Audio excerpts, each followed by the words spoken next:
முக்கிய செய்தி மற்றும் சாராய கடை உரிமையாளர்கள் சங்கம் சார்பாக 10 லட்சத்திற்கான காசோலையை முதல்வர் ரங்கசாமியிடம் வழங்கப்பட்டது. கொரோனா நிவாரண நிதிக்கு பல்வேறு அமைப்புகள் நிவாரணம் வழங்கி வருகின்றனர். அந்த வகையில் புதுச்சேரி கள்ளுக்கடை மற்றும் சாராய கடை உரிமையாளர்கள் சங்கம் சார்பாக முதல்வர் நிவாரண நிதிக்கு 10 லட்சத்திற்கான காசோலையை முதலமைச்சர் ரங்கசாமியிடம் வழங்கப்பட்டது. இந்நிகழ்ச்சியில் சட்டமன்ற உறுப்பினர் நேரு முன்னிலை வகித்தார். கலால் துறை ஆணையர் தலைமை வகித்தார். மேலும் சங்கத்தின் பொறுப்பாளர்கள் ராமு, சேகர், செயல் தலைவர் பாலமுருகன், ரமேஷ், சந்திரன் உட்பட நிர்வாகிகள் பலர் கலந்து கொண்டனர். புதுச்சேரியில் அடுத்த மாதம் மருத்துவக் கல்லூரி திறக்கப்படும் எனவும் கொரோனா படிப்படியாக குறையும் பட்சத்தில் அடுத்த கட்டமாக பள்ளிகளும் திறக்கப்படும் என துணைநிலை ஆளுநர் தமிழிசை சவுந்தரராஜன் தெரிவித்துள்ளார். புதுச்சேரி கருவடுகுப்பம் பகுதியில் அமைந்துள்ள சித்தானந்தா குருக்கள் கோவிலில் பாலூட்டும் தாய்மார்களுக்கு என சிறப்பு அறை துவங்கப்பட்டது. இதில் துணைநிலை ஆளுநர் தமிழிசை சவுந்தரராஜன் கலந்து கொண்டு திறந்து வைத்தார். தொடர்ந்து செய்தியாளர்களிடம் பேசிய அவர், தற்போது கொரோனா நோய் தொற்றானது குறைந்து வருகிறது என்றும் மற்ற மாநிலங்களுக்கு முன்பாகவே அனைத்து ஆன்மீக தலங்களும் திறக்கப்பட்டுள்ளதாகவும் கூறிய அவர், மருத்துவக் கல்லூரி மாணவர்களும் அனைவரும் கொரோனா தடுப்பூசி செலுத்தி உள்ளதால் அடுத்த மாதம் மருத்துவக் கல்லூரி திறக்கப்பட உள்ளதாகவும், அதனைத் தொடர்ந்து நோய் தொற்றை கருத்தில் கொண்டு கல்லூரிகள் மற்றும் பள்ளிகள் திறக்கப்படும் எனவும் துணைநிலை ஆளுநர் தமிழிசை சவுந்தரராஜன் தெரிவித்துள்ளார். புதுச்சேரியில் 175 நபர்களுக்கு கொரோனா தொற்று பாதிப்பு ஏற்பட்டுள்ளது. 8 பேர் உயிரிழப்பு.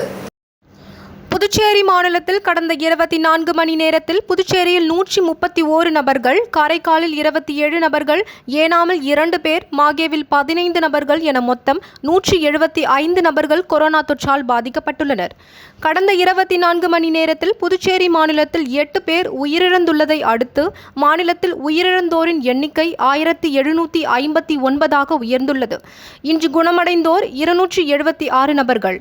தற்போது 2232 நபர்கள் சிகிச்சை பெற்று வருகின்றனர். 1,13,649 நபர்கள் குணமடைந்து வீடு திரும்பியுள்ளனர். மாநிலத்தில் 1,17,640 பேர் இதுவரை பாதிக்கப்பட்டுள்ளனர். தமிழக சட்டமன்ற விவாதத்தில் சட்டமன்ற உறுப்பினர் ஈஸ்வரனை கண்டித்து புதுச்சேரியில் இந்து முன்னணி இயக்கத்தினர் கண்டன ஆர்ப்பாட்டத்தில் ஈடுபட்டனர். தமிழக சட்டமன்ற விவாதத்தில் சட்டமன்ற உறுப்பினர் ஈஸ்வரன் ஜெய்ஹிந்த் என்ற வார்த்தையை கொச்சைப்படுத்தும் விதமாக பிரிவினையை தூண்டும் விதத்திலும் பேசியுள்ள சட்டமன்ற உறுப்பினரை கண்டித்தும் மற்றும் தேசிய பாதுகாப்பு சட்டத்தில் கைது செய்ய வலியுறுத்தியும் புதுச்சேரியில் இந்து முன்னணி இயக்கம் சார்பாக அண்ணா சாலை அருகே மாநில தலைவர் சனில்குமார் தலைமையில் கண்டன ஆர்ப்பாட்டம் நடைபெற்றது. இதில் தமிழ்நாடு மாநில அமைப்பாளர் பக்தன் கலந்து கொண்டு கண்டன உரை ஆற்றினார். மேலும் மாநில நிர்வாகிகள் சுமார் 50க்கும் மேற்பட்டவர்கள் கலந்து கொண்டு கண்டன முழக்கங்கள் எழுப்பியதால் பரபரப்பு ஏற்பட்டது. தியாகி அன்சாரி துரைசாமி பிறந்தநாளை முன்னிட்டு அவரது சிலைக்கு அரசு சார்பில் அமைச்சர்கள் மாலை அணிவித்து மரியாதை செய்தனர். தியாகி அன்சாரி துரைசாமி பிறந்தநாளை முன்னிட்டு அரசின் செய்தி மற்றும் விளம்பரத்துறை சார்பாக எஸ்.பி. பட்டேல் சாலையில் உள்ள திருவுருவ சிலைக்கு அமைச்சர்கள் லட்சுமி நாராயணன், தேனி ஜெயக்குமார் ஆகியோர் மாலை அணிவித்து மரியாதை செலுத்தினர். மேலும் தொடர்ந்து அலங்கரித்து வைக்கப்பட்டிருந்த திருவுருவ படத்திற்கு மலர் தூவி மரியாதை செய்தனர். நிகழ்ச்சியில் ஒரு முக்கிய நிர்வாகிகள், துறை அதிகாரிகள் உட்பட பலர் கலந்து கொண்டனர்.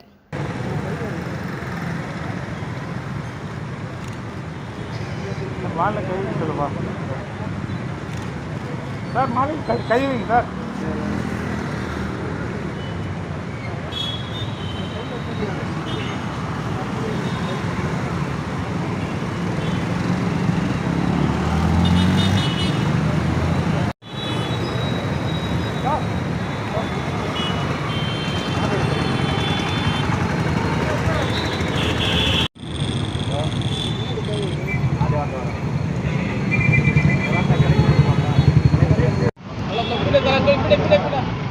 முதல்வர் நிவாரண நிதிக்கு அரசு அனைத்து ஆசிரியர்கள் ஒருங்கிணைந்த சங்கம் சார்பாக கொரோனா நிவாரண மருத்துவ உபகரணங்கள் வழங்கப்பட்டது. கொரோனா நிவாரண நிதியாக பல்வேறு அமைப்புகள், அரசியல் தலைவர்கள் மருத்துவ உபகரணங்கள் மற்றும் காசோலை வழங்கி வருகின்றனர். அந்த வகையில் அரசு அனைத்து ஆசிரியர்கள் சங்கம் சார்பாக சட்டசபை வளாகத்தில் முதல்வர் ரங்கசாமியிடம் மருத்துவ உபகரணங்கள் மற்றும் சுத்திகரிக்கப்பட்ட குடிநீர் இயந்திரங்கள் அரசு மருத்துவமனைக்கு வழங்கப்பட்டது. நிகழ்ச்சியில் அமைச்சர்கள், ஊழியர் சங்கத்தின் தலைவர் ராஜேந்திரன் தலைமை தாங்கினார். மேலும் ஒருங்கிணைந்த ஆசிரியர் சங்கத்தின் தலைவர் செந்தில்குமார், கோவிந்தராசு, துணைத் தலைவர் பாலமுருகன், பொதுச் செயலாளர் பூங்குன்றன், விரிவுரையாளர் ஜீவராஜ், கணேஷ், பிரபாகரன் மற்றும் நிர்வாகிகள் பலர் கலந்து கொண்டனர். புதுச்சேரி அரசு நலவழித்துறை பூச்சிக்களால் பரவும் நோய் தடுப்பு திட்டம் முதலியார்பேட்டை ஆரம்ப சுகாதார நிலையம் சார்பாக தோபிகண்ணா பகுதியில் அதிகாரிகள் ஆய்வு செய்து டெங்கு கொசுக்களை கண்டறிந்து அழித்தனர். புதுச்சேரி அரசு நலவழித்துறை பூச்சிக்களால் பரவும் நோய் தடுப்பு திட்டம் முதலியார்பேட்டை ஆரம்ப சுகாதார நிலையம் சார்பாக ஜூலை மாதம் முழுவதும் டெங்கு எதிர்ப்பு மாதமாக கடைபிடிக்கப்படுகிறது. அதன் ஒரு பகுதியாக இன்று கணேஷ் நகர் டோபிகண்ணா பகுதியில் சுகாதார ஆய்வாளர்கள் சரவணன், உதவி ஆய்வாளர் ஜவஹர், ரங்கநாதன் ஆகியோர் பல்வேறு இடங்களில் டெங்கு கொசு புழுக்கள் உருவாகும் இடங்களை ஆய்வு மேற்கொண்டார்கள். இதில் அப்பகுதியில் உள்ள டோபிகண்ணா பகுதியில் டெங்கு கொசு புழுக்கள் இருந்ததை கண்டறிந்து அழித்தார்கள். மேலும் இதனை உடனடியாக அப்புறப்படுத்த வேண்டும், சுத்தமாக வைக்க வேண்டும் என்று அப்பகுதி மக்களுக்கு அறிவுரை கூறினார்கள். மழைக்காலம் என்பதால் தேவையற்ற நீர் தேங்கக்கூடிய பொருட்களான டயர், தேங்காய் மட்டை, பிளாஸ்டிக் கப்புகள், உடைந்த பாட்டில், தண்ணீர் தேக்கி வைக்கக்கூடிய மேல்நிலை தொட்டி, கீழ்நிலை தொட்டி ஆகியவற்றை சுத்தம் செய்து மூடி வைக்க வேண்டும். பராமரிப்பின்றி கிடக்கும் காலி மனைகளை சுத்தம் செய்து பராமரிக்க வேண்டும் போன்ற அறிவுரைகளை ஆய்வின் போது கூறப்பட்டது. பொதுமக்கள் உடனடியாக இதனை கடைபிடித்து டெங்கு கொசு புழுக்கள் உருவாகாமல் பார்த்து கொள்ள வேண்டும். ஆய்வின் போது கொசு புழுக்கள் இருப்பதை கண்டறிந்தால் அபராதம் விதிக்கப்படும் என்று கூறினார்கள். புதுச்சேரியில் புதிய அமைச்சராக பதவியேற்ற சந்திர பிரியங்காவிற்கு பாரதிய ஜனதா கட்சியின் மாநில மகளிர் அணி துணைத் தலைவி தமிழ்ச்செல்வி பொன்னாடை போர்த்தி வாழ்த்து தெரிவித்தார். புதுச்சேரியில் 15வது சட்டசபை தேர்தல் முடிவுகள் என்ஆர் காங்கிரஸ் பிஜேபி கூட்டணி ஆட்சியில் என்ஆர் காங்கிரஸ் சட்டமன்ற உறுப்பினர்களான லட்சுமி நாராயணன், தேனி ஜெயக்குமார், சந்திர பிரியங்கா அமைச்சர்களாக பதவியேற்றனர். அவர்களுக்கு துணைநிலை ஆளுநர் தமிழிசை சவுந்தரராஜன் பதவி பிரமாணமும் ரகசிய காப்பு பிரமாணமும் செய்து வைத்தார். இதனையடுத்து அமைச்சர்கள் சட்டப்பேரவையில் தங்களுக்கு ஒதுக்கப்பட்ட அறைகளுக்கு வந்து தங்களது அலுவல் பணிகளை கவனிக்க தொடங்கினர். இதனையடுத்து புதிய அமைச்சராக பதவியேற்ற சந்திர பிரியங்காவிற்கு பாரதிய ஜனதா கட்சியின் மாநில மகளிர் அணி துணைத் தலைவி தமிழ்ச்செல்வி தலைமையில் நிர்வாகிகள் சட்டசபையில் நேரில் பொன்னாடை போர்த்தி பூங்கொத்து கொடுத்து தங்களது வாழ்த்துக்களை தெரிவித்தனர்.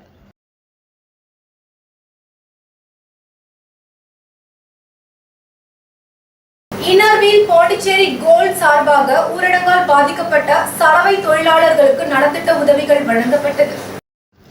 புதுச்சேரியில் தற்பொழுது பிறப்பிக்கப்பட்ட இந்த ஊரடங்கால் கொரோனா தொற்று சற்று குறைய தொடங்கியுள்ளது. தொற்றை கட்டுப்படுத்த அரசு பல்வேறு நடவடிக்கைகளையும் ஊரடங்கு போன்ற கட்டுப்பாடுகளையும் விதித்து வருகிறது. இந்த வகையில் புதுச்சேரியில் தளர்வுகளுடன் ஊரடங்கு ஜூலை 15ஆம் தேதி வரை நீட்டிக்கப்பட்டுள்ளது. இந்த ஊரடங்கால் பாதிக்கப்பட்ட மக்களுக்கு உதவும் வகையில் இன்னர்வீல் பாண்டிச்சேரி கோல்ட் சார்பாக கொரோனா நோய் தொற்று காலத்தில் வாழ்வாதாரத்தை இழந்த என் பொன் நகரில் பணிபுரியும் சலவை தொழிலாளர்களுக்கு நலத்திட்ட உதவிகள் வழங்கப்பட்டது. இன்னர்வீல் சங்கம் சார்பாக தலைவி பூங்குழலி தலைமையில் நடைபெற்ற நலத்திட்ட உதவிகள் வழங்கும் விழாவில் சலவை தொழிலாளர்களுக்கு தலா 1 மூட்டை அரிசி வழங்கப்பட்டது. நிகழ்ச்சியில் சங்க உறுப்பினர்கள் அனைவரும் கலந்து கொண்டனர். நலத்திட்ட உதவிகளை பெற்ற தொழிலாளர்கள் இன்னர்வீல் சங்கத்திற்கு தங்களது நன்றியை தெரிவித்தனர்.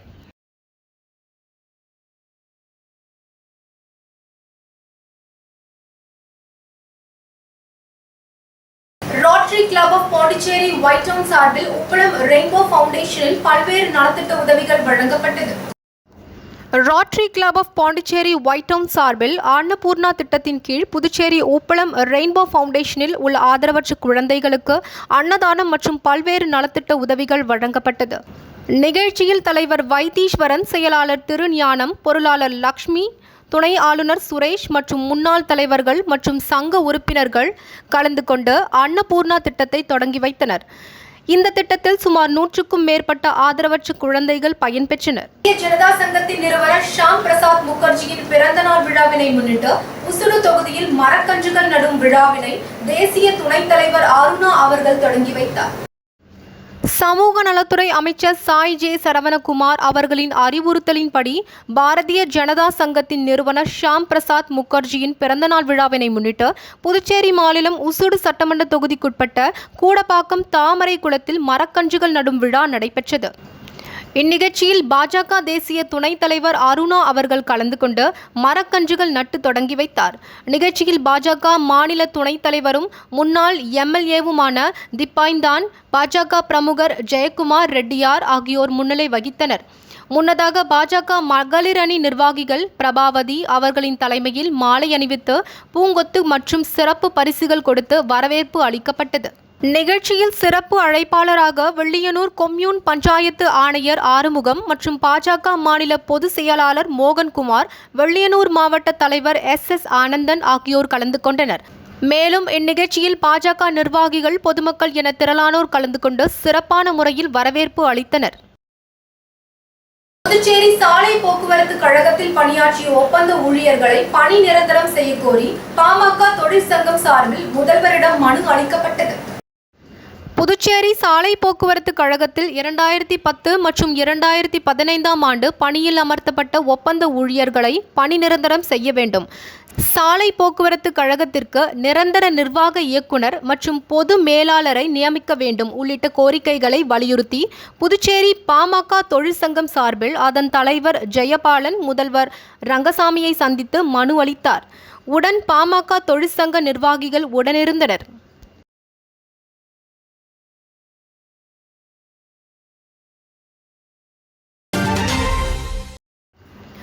இன்று பிறந்தநாள் காணும் எங்களின் அரசியல் பேராசிரியர், புதுச்சேரி பாட்டாளி மக்கள் கட்சியின் மாநில அமைப்பாளர், முன்னாள் நாடாளுமன்ற உறுப்பினர் கோ. தன்ராஜ் அவர்களின் பிறந்தநாளை முன்னிட்டு 2வது இல்லமாக புதுச்சேரி அரியாங்குப்பத்தில் உள்ள பேபிசாரா இல்லத்தில் அன்பு குழந்தைகளுக்கு மதிய உணவு, பிரியாணி மற்றும் முகக்கவசம் வழங்கி மகிழ்ந்தோம். நீண்ட ஆரோக்கியமும் நல்ல சேவைகளையும் இன்னும் சிறப்பாக பணிபுரிய குழந்தைகளின் ஆசிர்வாதத்துடன் மகிழ்ச்சியுடன் சிறப்பாக வாழ்த்து தெரிவித்து மகிழ்ந்தனர். ஒத்துழைப்பு வழங்கிய அனைவருக்கும் நன்றிகள்.